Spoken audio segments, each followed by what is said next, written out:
Langnickel's Art Instructor series. My name is Mark Hufford. I'm a fine artist, art instructor, graphic designer, and fused glass painter. Although I work in many mediums with my artwork, my preference has always been sketching and drawing in graphite. I teach private drawing lessons, group workshops, and I also have many free tips and technique videos on my website at letstalkgraphite.com that are targeted to the beginner and intermediate sketch artists. I started drawing with a number 2 pencil and a piece of notebook paper at the age of 4 and have learned and developed many techniques and skills that help me increase my ability to convey a sense of realism and dimension to my work. I attribute that success and growth as a visual artist simply by learning how to observe and see things differently in the world around me. You will hear me refer to values in both the written and the video projects, so I want to explain first what I'm referring to. Everything we see in life is made up of lights and darks, shadows and highlights, shapes and contours. So we refer to all of those, that complete range of lights and darks, as values. Values are from the whitest white to the deepest black and every imaginable gray in between. When we look at a tree, for example, we don't see every single leaf and branch on the tree, so we don't want to attempt to sketch one as an artist. What we see are shades and value differences in those leaves that are attached to the end of each branch. Each one of those in itself has a shape to it. So as a sketch artist, we can learn to create a realistic work by recreating and matching that shape and to match the value that we're seeing versus trying to outline every leaf on the tree. I know you're really anxious to get started, but let's first review the cool tools and supplies that are included in your Royal & Langnickel Essentials Sketch Kit.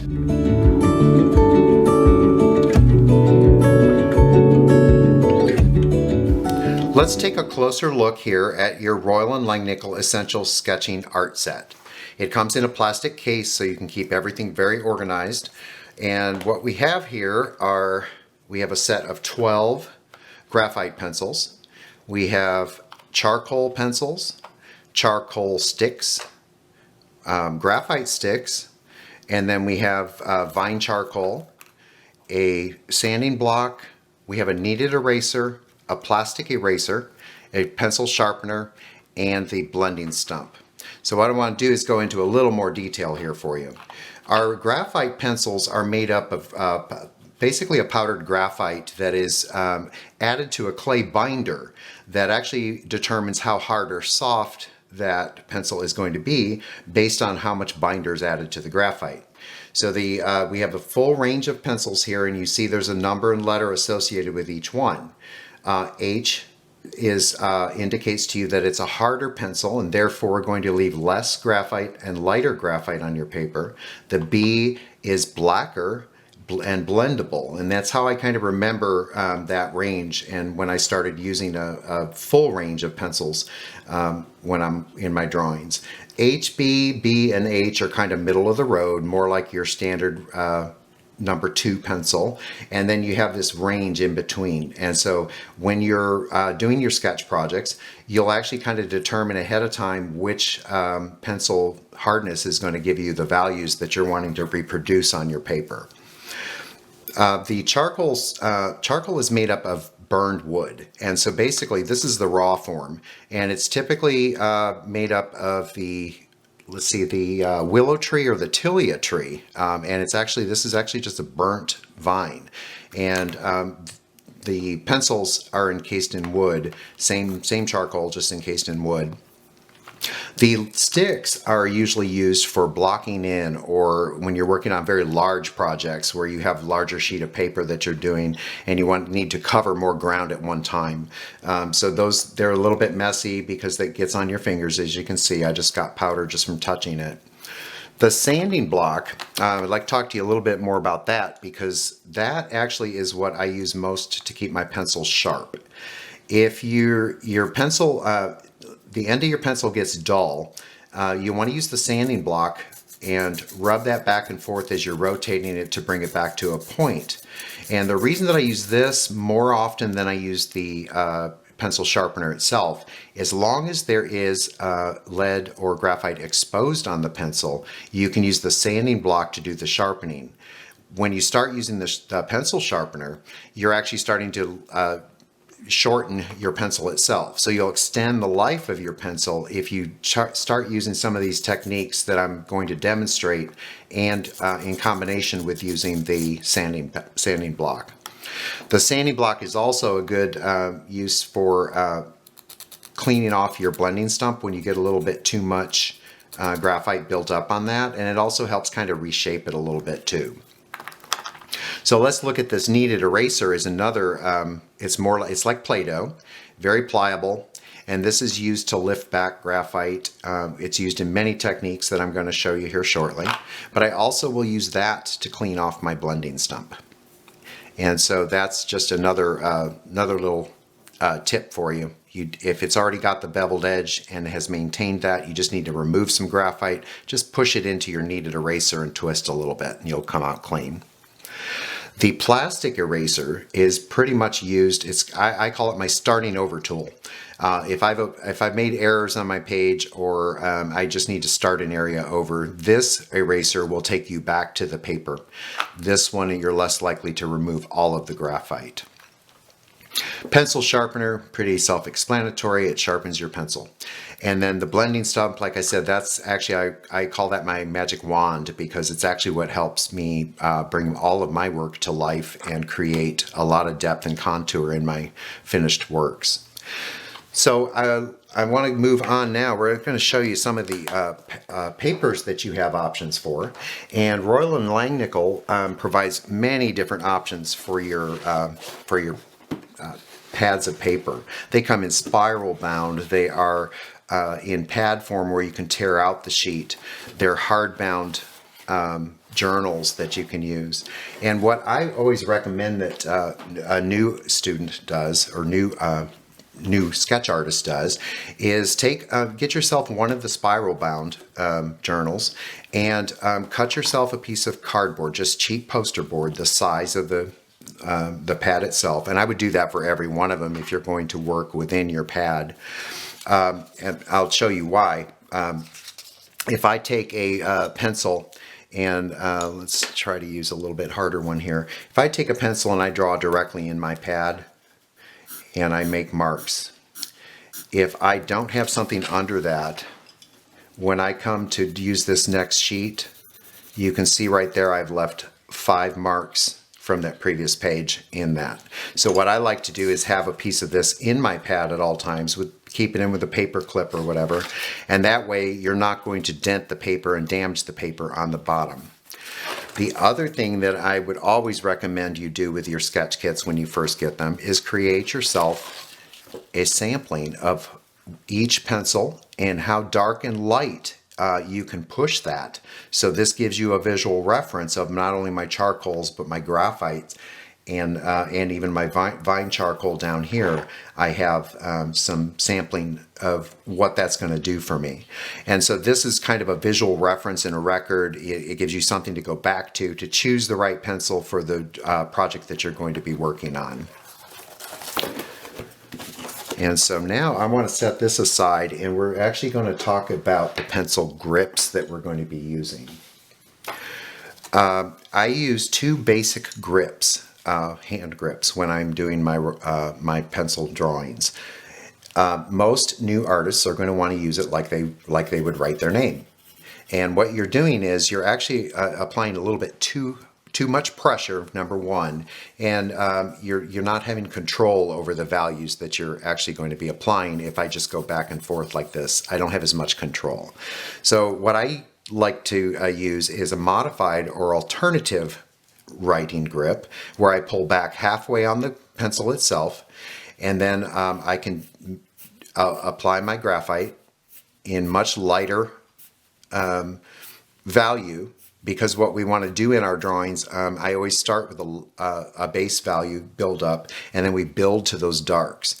I can even pull back even further on the barrel and even lighten that same pencil up, even though it may be a very soft pencil. So every one of your pencils will do this, and you'll actually be able to create 3 different values with each pencil. If I go back up closer to the barrel of to the tip of the pencil with the same pressure, I'm actually getting darker. So practice that technique of pulling back in this utilitarian or writing grip on your pencil. The other grip that I use is a palmed grip. Now I like using this because I'm utilizing the entire bevel of the lead on the pencil. And when I am applying, needing to block in, and block in means to quickly add a value to a larger area, I can use this back and forth motion very lightly. And as I'm doing it, I'm actually rotating it. So I'm actually sharpening my pencil at the same time. So you can actually sharpen your pencil while you're working, as well as using that sanding block. This also, I will pull back midway, and I'm able to apply an even lighter value. And I can pull back to the end and apply even a lighter value yet with that same pencil. Just you're skimming over the surface is all you're doing. So the blending stump, or the magic wand, you want to move that in the same direction. Blend in the same direction of your lines. If you go the opposite direction, you're actually probably going to end up creating some sort of texture in your paper or your drawing. That's not saying it can't be used for that purpose, but for the most part in our projects today, we're going to just be using the beveled edge of the blending stump in the same direction as our application. Another thing that we'll be doing is some reductive drawing techniques. When I'm talking about reductive drawing, I'm talking about applying a graphite, a strong contrast, or say we have a really dark area in our drawing and there's a highlight right in the middle of it. I can use the kneaded eraser by shaping to a point, and I can lift back. And I'm just lifting that graphite off the paper. I could also use the plastic eraser to get a really hard highlight in that dark surface. So you actually could cover an entire page with graphite. And when you do that, you actually can use, these would be your drawing tools. And then you could come back, and then you could actually add a little bit of detail to that.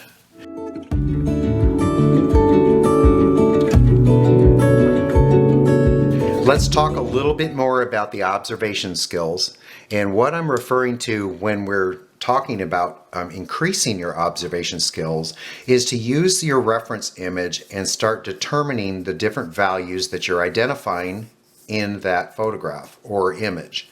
And so what I like to do is I have a paper of the image that I'm using, and for one of the first things I do is I start isolating what I see as different values.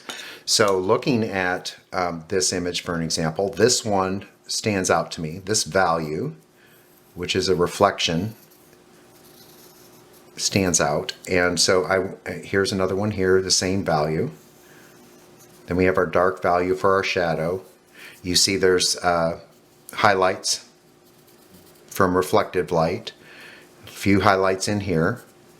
And if you look at, if we pay attention to where our light source is coming from, it's obviously coming from up in here somewhere because it's hitting right here on our cup. And it's also hitting the edge of the saucer. So that is what's creating this void, or the white, what we'll be leaving as white of the paper. And then we're going to start building these transitions that go to this dark shadow. The same thing on the interior of the cup. As the cup curves, it has a little bit darker value within this range, but here where the light is hitting, we have that white spot again. So what you want to do is start to evaluate all of those before you actually start your project. And by doing so, you're going to be able to interpret each one of these values on your finished drawing and have that sense of realism and dimension to your project. So we have, you have the photo reference, and then you also have the outline of the finished project. So this is the teacup project we're going to be working, and the line drawing that's provided, you're actually going to create yourself a transfer for this. So you want to print this out. There's a couple different ways to do it. I'm going to, first of all, I always have a hard board of some sort underneath my drawing paper. So as I am working, I'm not using a soft, like I have a tablecloth here. You don't want to do that. You want to work on a hard surface. So what you're going to do here to transfer this image to your drawing paper is you're going to turn that over. And if you notice here, you can see the lines that are on the printout. And so you can use your 6B pencil, the softest pencil you have, and you just want to rub that gently over those lines. What you're doing is creating yourself a graphite transfer, because the softest lead is going to transfer. If you use the harder leads, the harder graphite pencils, you're not going to get a good transfer of that image to your drawing paper. So you just gently rub. I'm also turning and rotating this as I'm going because I'm maintaining the sharp point on my pencil by doing so. So you just want to just gently rub it back and forth, skim over the surface. We're not wanting to make this black. We just need a little bit of graphite applied where those lines are going to be transferred. Once you do that, you're actually going to turn this over, and you're going to use that 2H pencil. And as you draw, retrace those lines, you'll notice if I peel back, I've actually transferred that line to my board. Now I haven't done it to my paper yet. I want to show you one more thing first. The other option here is that there are graphite transfer papers available, and Royal and Langnickel has sheets of that available. And basically, this is a small cut piece of that. But if I take that transfer paper and put that under my outline drawing, and I retrace those lines, you will notice that if you peel that back, I've transferred the lines to my paper that I'm going to actually be doing my project on. So you have a couple different options there. To start with, you're not really going to need to necessarily invest in the graphite transfer paper. It just makes things a little bit faster for you when you start projects.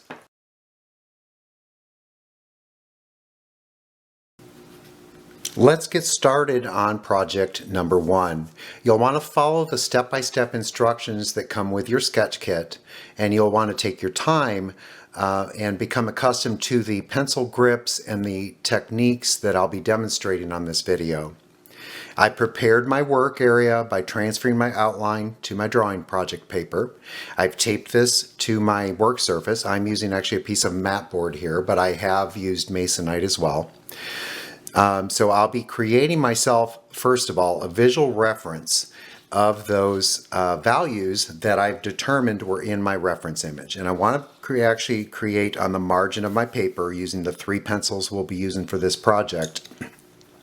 I want to actually determine what those values are. So I have a very, very light value, and what I want to do on the margin here is build myself just a very light reference of that. The lightest value I see from the white, the next value up from that I've determined, and then I'm going to switch pencils and go to my 2B and then create the next 2 values I have observed in my reference image based on that.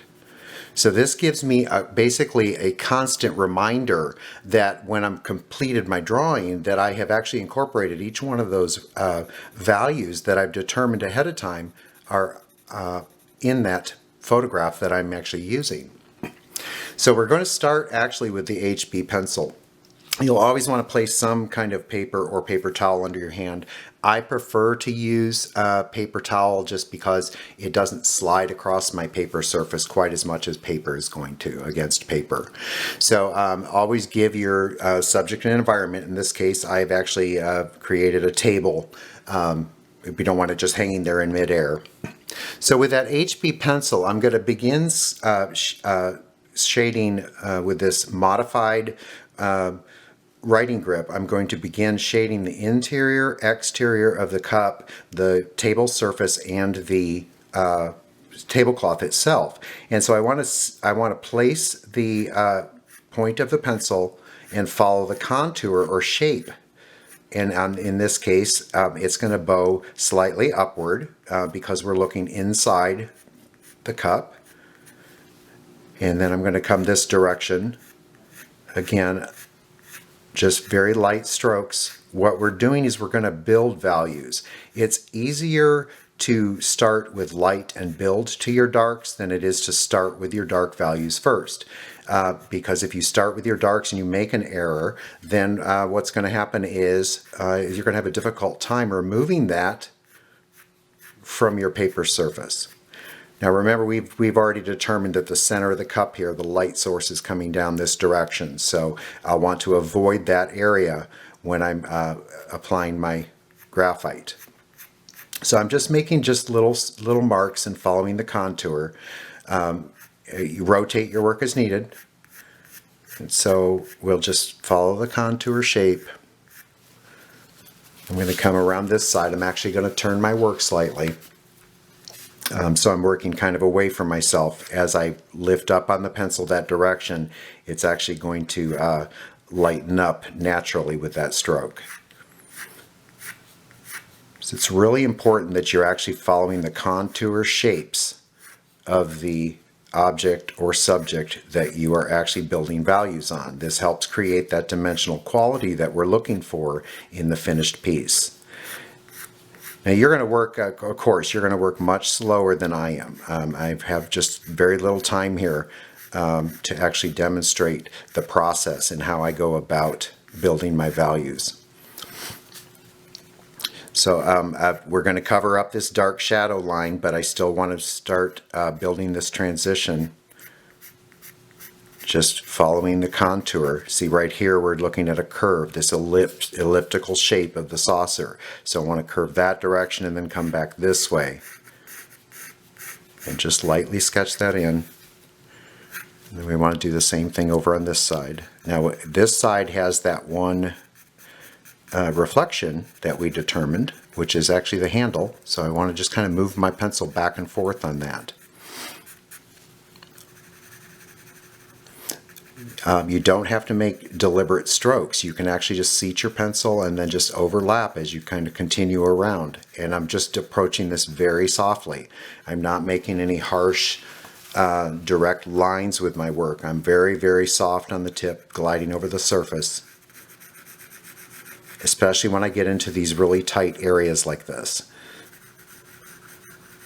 Each one of these values has a shape, so I want to refer to my reference image as often as possible to make sure that I'm maintaining that. Now when I go to the table surface on this, I'm actually going to pull back and use that the grip, overhand grip, so that I can actually use the beveled edge of the graphite to maximize and expedite the coverage of value on there. It's a tablecloth, so I'm not all concerned about actually having my graphite join and become one value there, because I want to create a texture. And so that actually just kind of helps the realism in the piece, is if it's just a little bit looser down here at the bottom. So I'm pulling way back on the barrel of my pencil and just using a back and forth motion here. So I want to take my blending stump now, and in the same direction that I have actually applied my strokes, I want to actually just kind of soften that just slightly. Just very lightly, we want to soften the edges. And then before we move on to build up the next layer or level of value. So I'm very soft. If you push too hard and stay in one place with your blending stump, what's going to happen is you're going to burnish the paper. And by burnishing, you're going to create a hot spot where you've actually made that paper shiny. And then it will resist not only erasing, but it'll also resist further graphite buildup on there too. So be just very gentle. Just glide over the surface. We are doing pencil sketching, so we want the characteristics of the graphite itself and our marks on the paper to actually show. When I get into a tight area like the handle, I'm going to draw up on the tip a little bit more like I'm writing, but I'm just gliding. I don't want to press real hard. First, I want to maintain the bevel and the point on my blending stump. So I'm just very lightly following the contour. We contour this direction, but we also come down this direction. So and you can come down and soften it that direction as well, just to help emphasize the shape or contour of the cup itself. And then I'm going to just lightly, very lightly, go over my tablecloth. Then I want to switch to the next pencil and start building up this darkness. And so when we're looking at our reference image again, I'm going to actually use the palmed grip so that I'm maximizing my coverage by using the bevel. And I'm going to start a little bit darker. And again, I'm lifting up as I end my stroke, so it's a nice soft transition, following the contour, shape of the cup.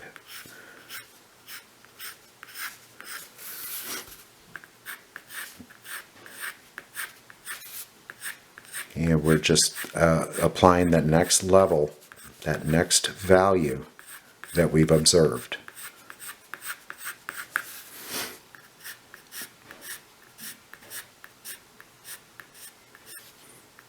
Remember to pay attention to where your light source is. I'm actually going to go in a small back and forth motion here on the shadow. So I want to start darkening that. This starts adding more volume and dimension when you start building up these lights and darks. Now this project is a much lower key. There's less value going on in this one than there is the teapot project. That one actually has a lot more graphite on the paper and less highlights. This particular piece has more highlights and more white area showing due to the lighting when I photographed that picture. So when I'm going to go ahead, I'm going to take my 2B pencil and I'm going to make an additional mark on each side of my stripe on my tablecloth. And a trick here is, in order to draw a straighter line, if you visualize in your mind a destination point and wherever you have your starting point, if you keep your eye just slightly ahead of the pencil point itself towards that destination, you're going to have a much straighter line than if I just have my eye focused and fixed right where that pencil lead is. So that actually applies to the use of brushes as well when you're doing any painting at all. So I have my eyes fixed down here. That's where I want to go. So I want to keep my sight just ahead of the pencil tip. So I'm just going to continually, rotate the work as I need to.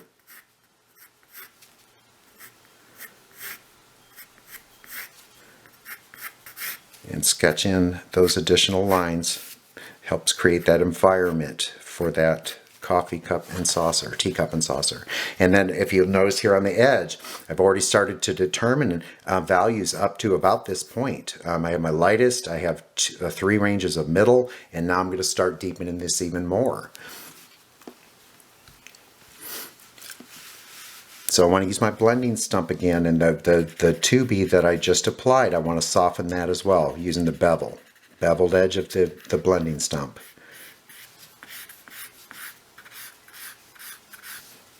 And I'm just softening those marks that I made on the paper. Just very lightly.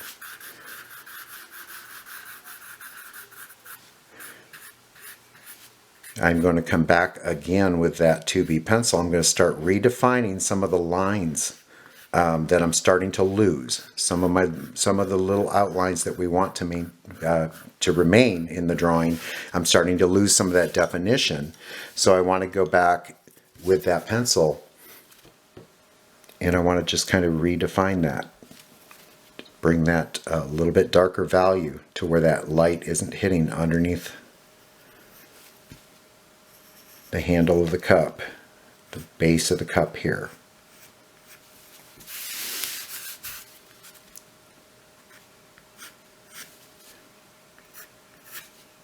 So I am using that writing grip when I start doing some detail lines like this, because I need to be a little more precise with it.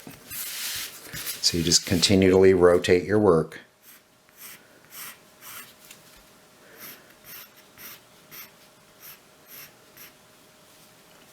Okay, so we'll continue on. We're going to switch to the 6B pencil.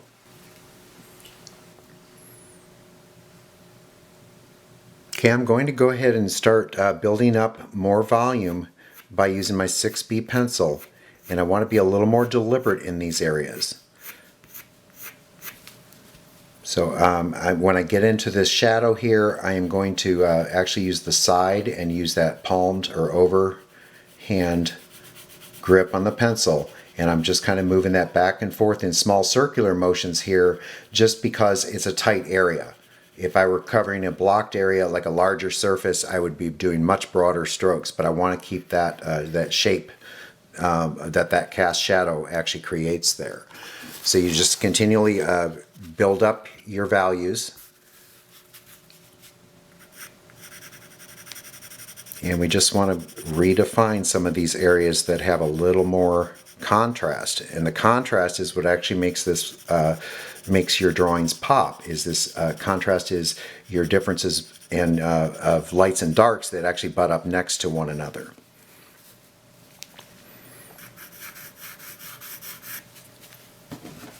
So on this edge, I actually have this really dark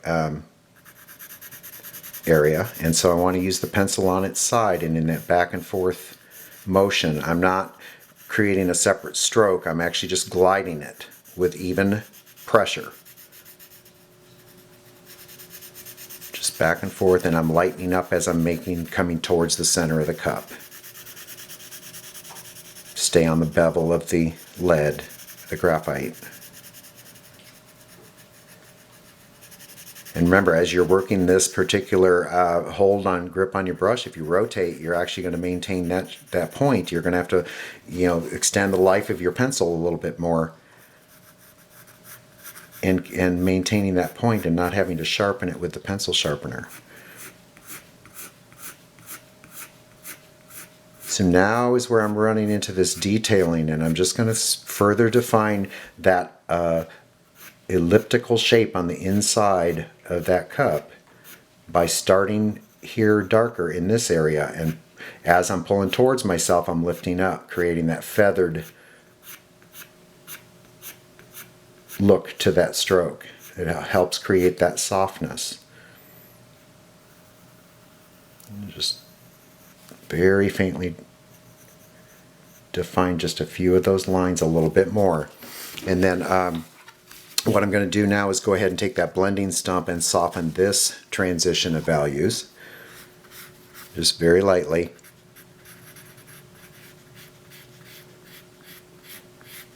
Kind of maintain the shape of that saucer, and I'm just softening those edges just very lightly. If I just start there and pull it towards myself and lift as I'm going, I'm getting a really nice gradient transition there between that value and that shadow.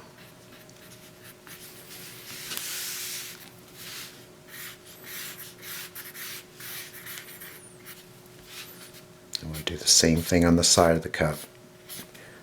Blend that 6B buildup of dark and just kind of lift as you're pushing it away from you.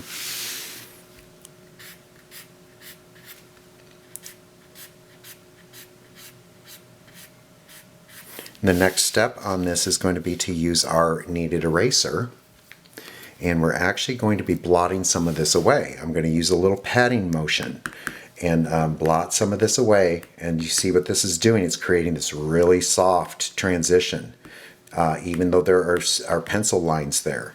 It is lifting back that graphite just very lightly and creating that that part of the cup that is facing you with that bright highlight. And then I want to use that, I want to shape it to a point, and we're going to actually create a couple highlights here on the rim where that light is directly hitting. It emphasizes the shape when you're lifting back. So this is one of those reductive drawing techniques. Bring some of that reflective light back in there. See how that light is bouncing off this inside edge here back on that other side. So when you're looking and viewing your reference materials, whether you're drawing from life or you're using a photograph, if you pay attention to these subtle little details, you can really achieve a really cool sense of reality in your drawings. So I'm just dragging that down just very lightly. I'm hardly touching the surface of the paper, and see how this is just becoming really cool contours and shapes within the drawing here, just by very light touch to lift back those highlights. We can also use the plastic eraser when we have a really bright, hard light.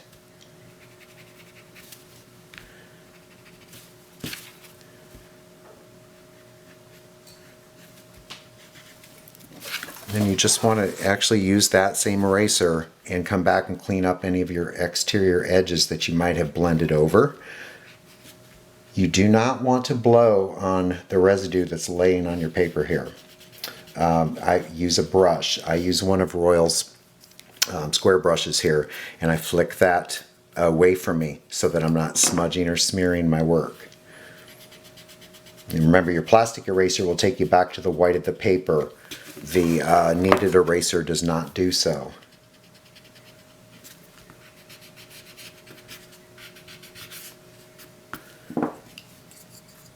So I want to just flick that away very gently. And so just quick recap here, we've built up every value that we've seen here within our drawing, and we've created this sense of realism by giving it a space and an environment to sit in. And so we're ready to move on to project 2.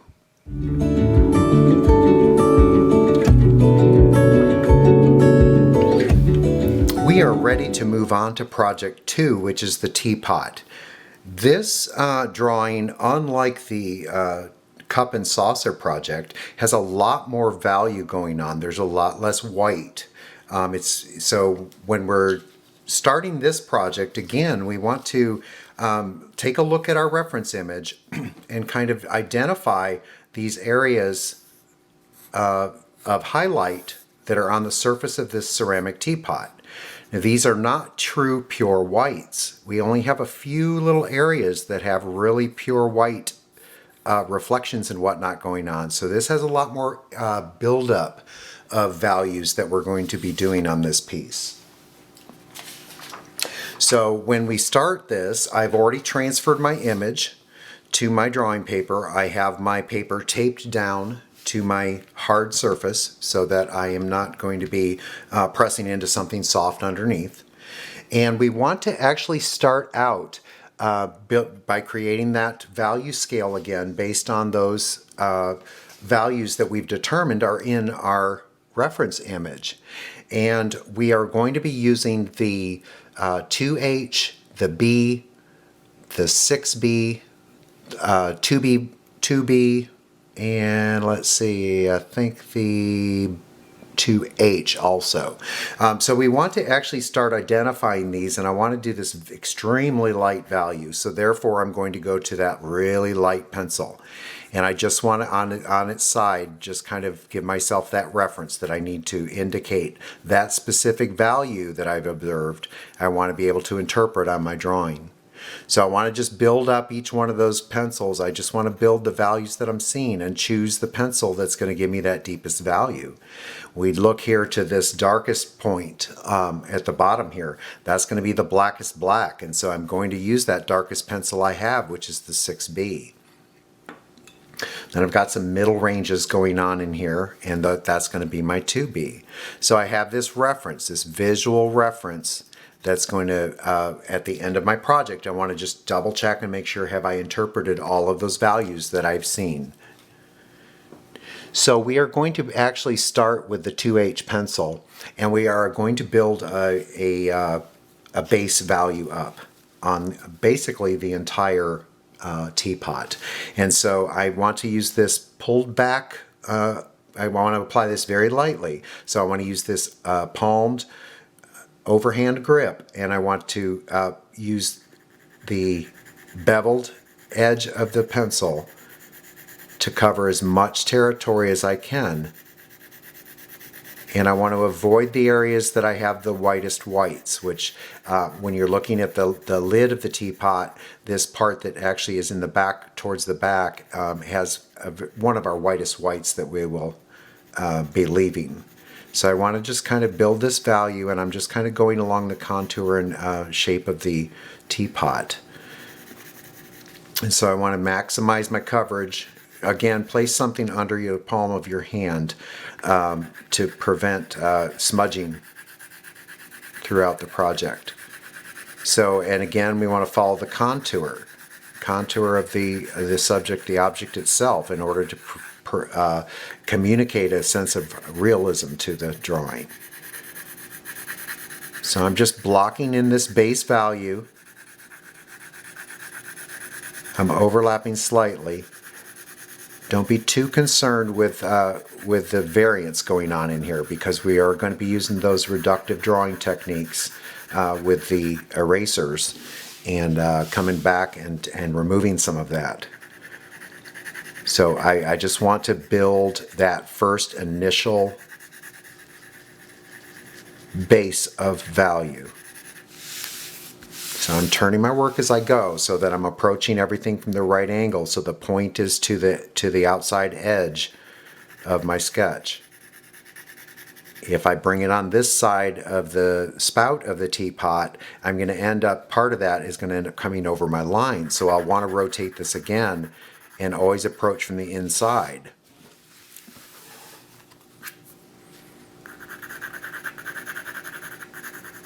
We want to maintain the shape.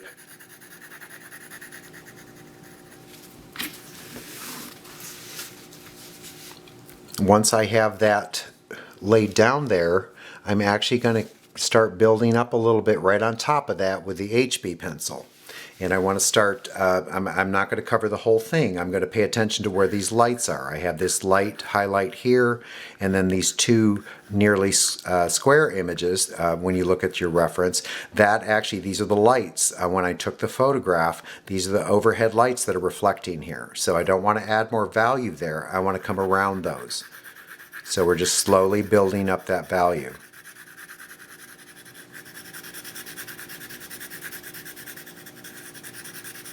I'm using a back and forth motion.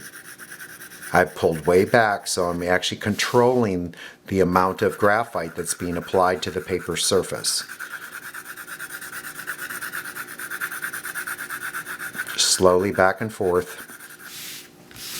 And again, I'm going to rotate my work. I don't want to go outside of my edges.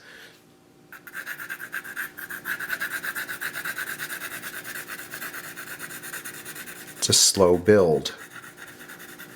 Remember, if you apply everything too dark to begin with, you're going to have a little more challenging time to remove that. So we want to just do this slow, gradual build-up. It's a layering.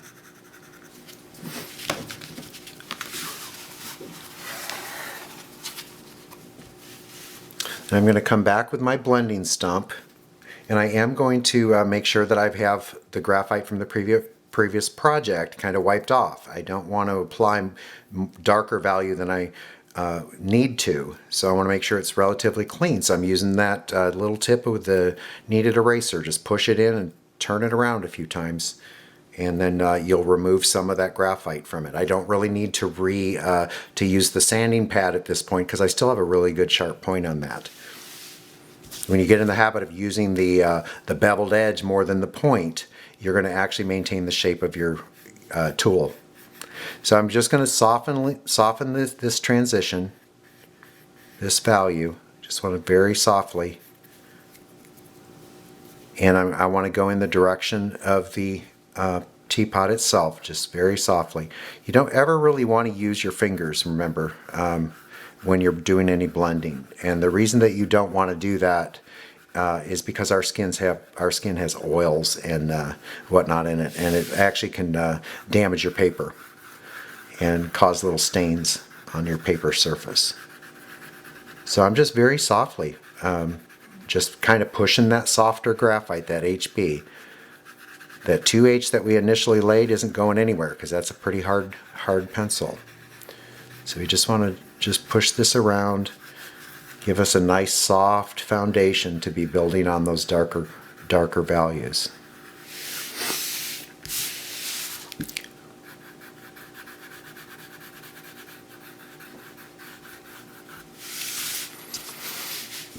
So once I have done that, I'm going to actually come back with that HB pencil, and I want to just kind of redefine some of my lines again. Remember, the more we blend, the more we lose the shape of our object. So you want to just kind of redefine a few of those spots so that you don't go over. Just be sure that you are approaching everything from the right angle. And remember, again, when I want this nice constant curve, my eye is just ahead of my pencil so that I'm getting a really smooth line there. Very smooth. It's consistent and not broken or traveling on me. You don't want that line to travel. You need to get these tight spots. You want to use that utilitarian or writing grip on your pencil. Here in the center of the teapot spout here, we have a little dark value where there is no light hitting, so I'm just using a back and forth motion to kind of fill that value in a little bit and get a head start on building those darks.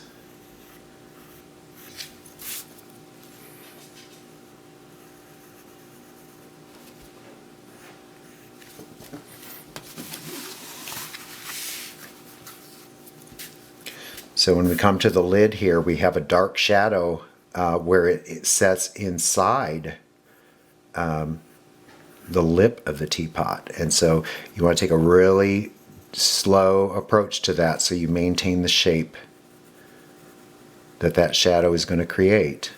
We don't want to lose the shape and distort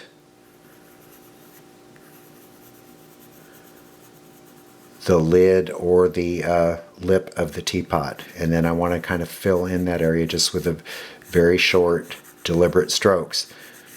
Sometimes I don't even lift my pencil from the paper. I'll just very softly let it glide over so that I'm maintaining the shape. And so I want to just kind of darken that just a little bit there. Small circular motions overlapped give you a continuous buildup of value too.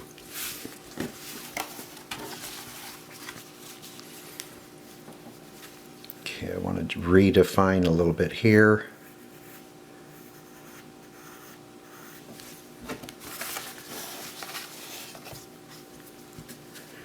As you continue with new projects and new subject matter, I always recommend that you photograph your work yourself.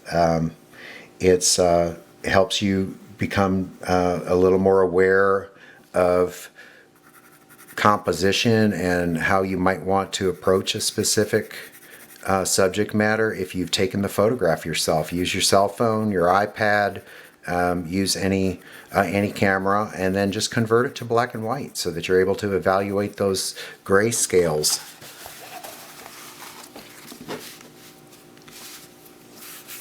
So I want to come up under the handle here, and I'm going to use more of the point of my pencil, and I want to back and forth. I'm just going to slowly build up that shadow of the underside of the handle.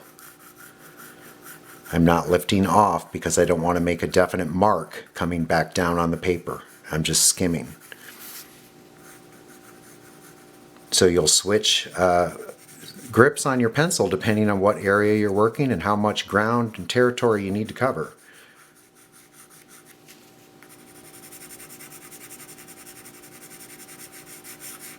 So you don't necessarily have to use a blending stump. You actually can use your pencils and leave those the little marks that it makes to blend those and transition those values together. So I'm going to pull back here. I'm going to lay it on its side because I want to cover that shadowed area a little more quickly since I have more area to cover here.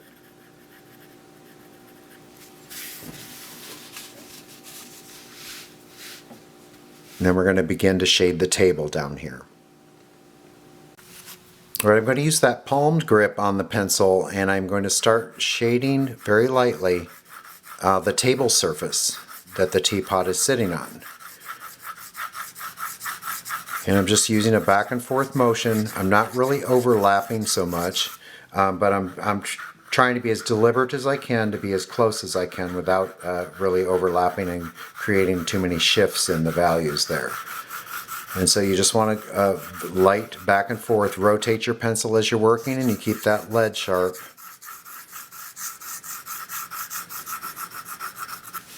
And the way the light is hitting here, we have this little fan out of shadow coming out onto the table surface. And so I just want to kind of rough that in using the side of my pencil.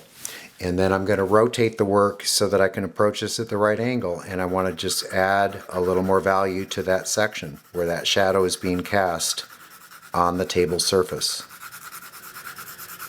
And this is totally made up. You know, you go by the reference photo. I don't have this sitting on a table. I'm creating this. So, you know, you're the artist. Use your artistic license and create the environment yourself for your subject matter. If what you're photographing isn't interesting. So I'm just going to slowly go over that to get a couple passes to kind of build that value up a little bit on the table. And then I'm going to actually pull up just slightly with the more of the writing grip, the modified writing grip. I'm pulled back on the pencil, and I want to shade just a little bit darker right where the teapot hits the surface of the table.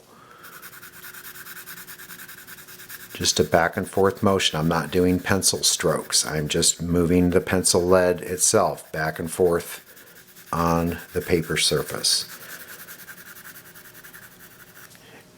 Okay, then I want to actually use the blending stump, and I want to kind of, in that same motion, I just want to soften that just a little bit. We're going to come back and we're going to darken it quite a bit yet, but I want to have that foundation built up. And I just want to use a little back and forth motion and blend very softly that 2 layers of graphite that we built up there for the shadow. And by blending one area and leaving part of the rest or remainder of the drawing actually sketched or drawn lines, you actually start to create a little bit of interest in your work too. So we want to come back now, and we want to actually take the 2B pencil, and we want to start building more shape and contour to the teapot itself. And so by doing that, I'm actually going to be using that pulled back, and I'm gliding that across the surface of the paper, just the end of the pencil. And I want to follow the shape again. We want a little bit of shadow down here where there's no light hitting. And we're going to come back up the other side and just lightly add a little bit more value there to that edge.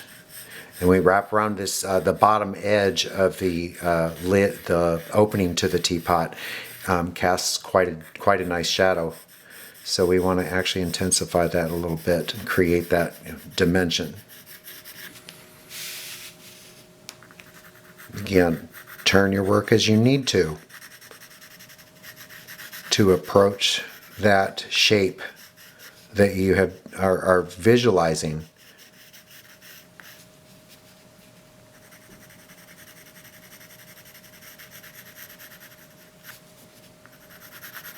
So the bottom side of this spout, of course, is not in direct light at all, so it is going to be a little bit darker.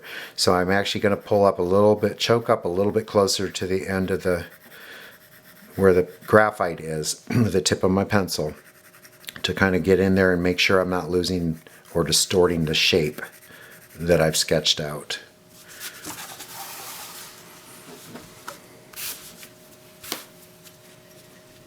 Then on the handle again, underneath, it's a little bit darker, so I can actually start pressing just a little bit harder to start building some more contrast.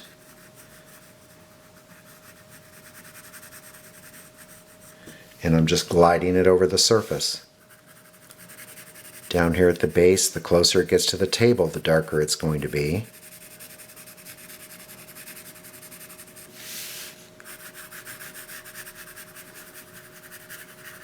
I want to use that blending stump again, and I'm going to actually just kind of starting at each edge, I'm going to pull towards the center, following the contour, just to soften that just lightly.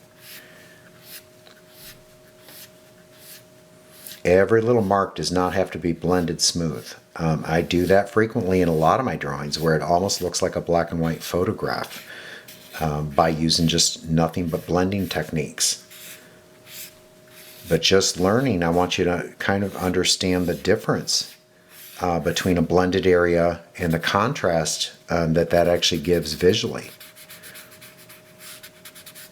So some marks we'll leave actually drawn, and then others we can go ahead and blend. And it adds quite a bit of interest in volume or shape, contour. Keep bringing back to contour and shape, but when we observe those things and we start to really concentrate on them when we're drawing our pictures, the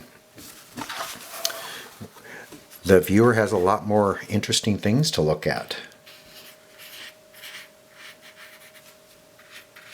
So I'm just using the blending stump on its side and coming back and just very gradually. I'm going to switch back to my pencil now and start giving this underside of the handle its shadow. If you look at that reference, it's kind of very dark right where it attaches to the lid, and then it starts to fade off just lightly. Then I can come back and just with the tip just kind of soften that edge just very lightly.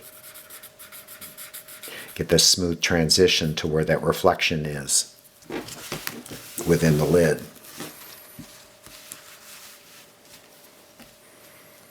Okay, I want to blend just a little bit more here. Just following the contour. It's rounded in shape, so we want to make sure that we are approaching our applications and our blending in that same direction. If you go straight across, it's going to all appear very flat. Okay, I want to take my 6B pencil now, and I'm going to come up under the table, and I want to really start darkening that shadow that's cast on the table there. So I want my point rested up against that hard edge that we drew.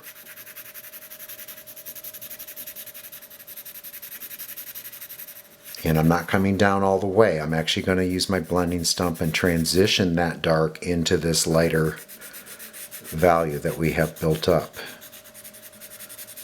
So you see, it's a process, and you need to be patient, take your time, and don't rush the process, because rushing the process, you're not going to achieve the desired outcome on any of your drawings if you try to rush it. It's a slow process, and actually the more time you take, the more details you're actually paying attention to.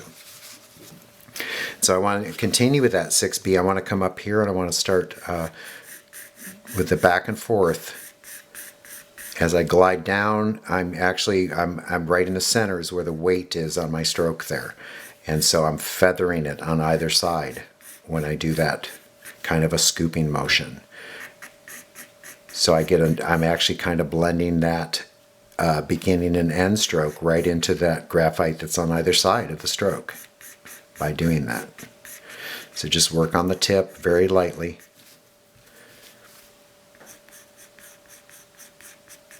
And we start just building these values. See the shape just coming to life on this. Just by looking at the subtle details that you see in your reference drawings. Reference images, rather.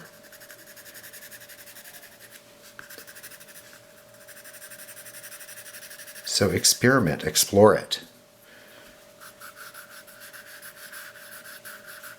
Your pencil can do anything you tell it to do. You are in control. So you learn the techniques and you learn how to hold the different grips, how to hold the pencil. You may even develop a way that is more comfortable for you than what I'm showing you. And that's pretty much how I learned years and years ago. Just by practice and concentrating on my visual skills.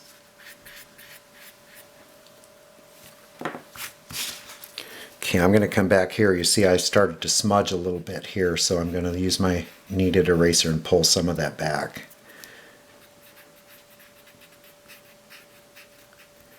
We'll come back at the very end. We're going to use the plastic eraser and really clean up our edges. But right now I just need to kind of redefine that edge. And so I'm going to come up on the point and just very softly and slowly draw that around.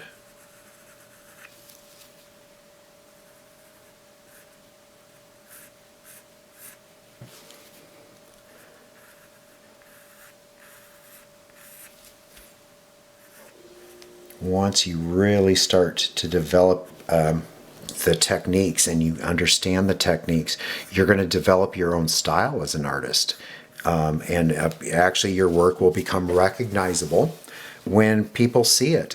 When they see your work, they're going to know, oh, yeah, Mark did that. I could tell by the way it was executed. And so you end up, as an artist, developing a specific style and look to your work that makes it recognizable to the public. It's kind of a very rewarding thing.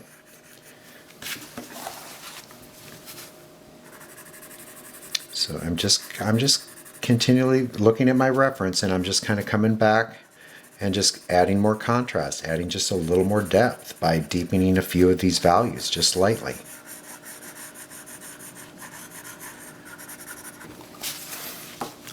I want to use the blending stump and just give it a soft little touch.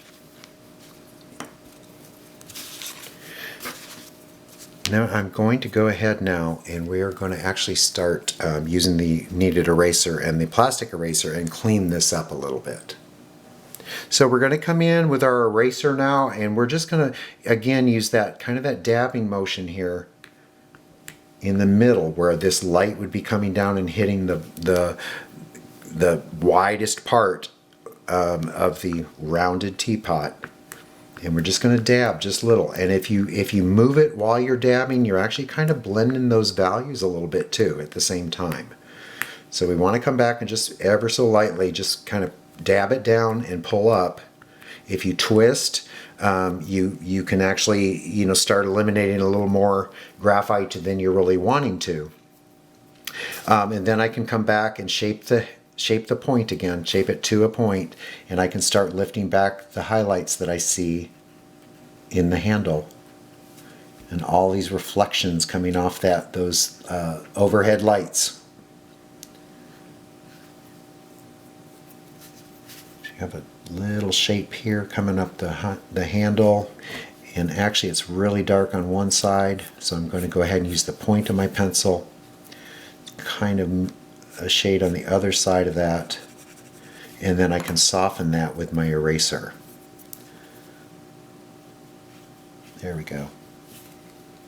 Now if you also, when you look at your reference image and we look at how light actually is hitting the table and reflecting back underneath, we have a little flare of reflective light coming up to this side and on this side right underneath, even though that's not in the light. This area, it's not in light, but there's reflection bouncing off the table back up underneath. And you start looking at those tiny little details in your reference images, and you're able to make this look very believable and realistic. I want to switch now to my plastic eraser, and those areas that are not quite white but still bright enough to start eliminating some of this. I want to wipe this off because I'm getting little shreds.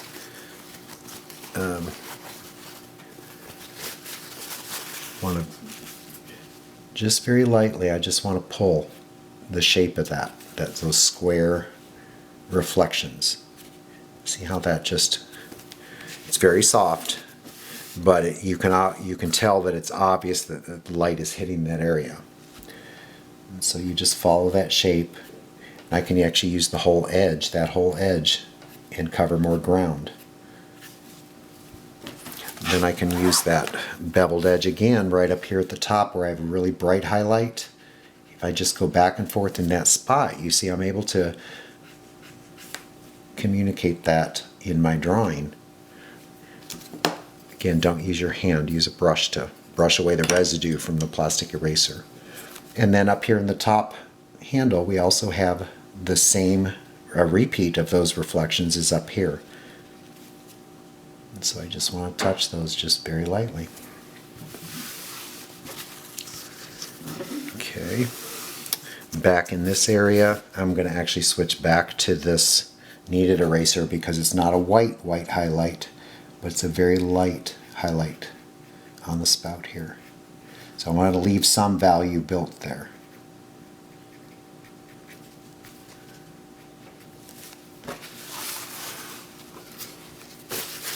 So I am very happy with this, and I think you will be too when you finish your project. We're going to go ahead now, make sure that you do sign your work, and you know, if you want to keep a record, you could actually put a date down in the corner, and so when you go back over your sketch pads in the future, you'll be able to look at the progress that you've made. And I just want to come back at the very end here, and we want to just take our hard eraser, plastic eraser, and we want to clean up any little spots that we went over. I see my blending stump went over slightly, so I want to clean those edges up. It's all about details. I want to come back underneath here. I see right under that I smudged a little bit too much. Whisk those away with a brush. And there we have project 2. I hope you've enjoyed the projects and have a better understanding of the tools available to you in your Royal & Langnickel Essential Sketch Kit. Be sure to visit my website at letstalkgraphite.com for free tutorials, drawing information, and projects, and the opportunity to have video critiques done of your work as you start your journey as a visual artist. Enjoy the process, practice the techniques, and sketch on.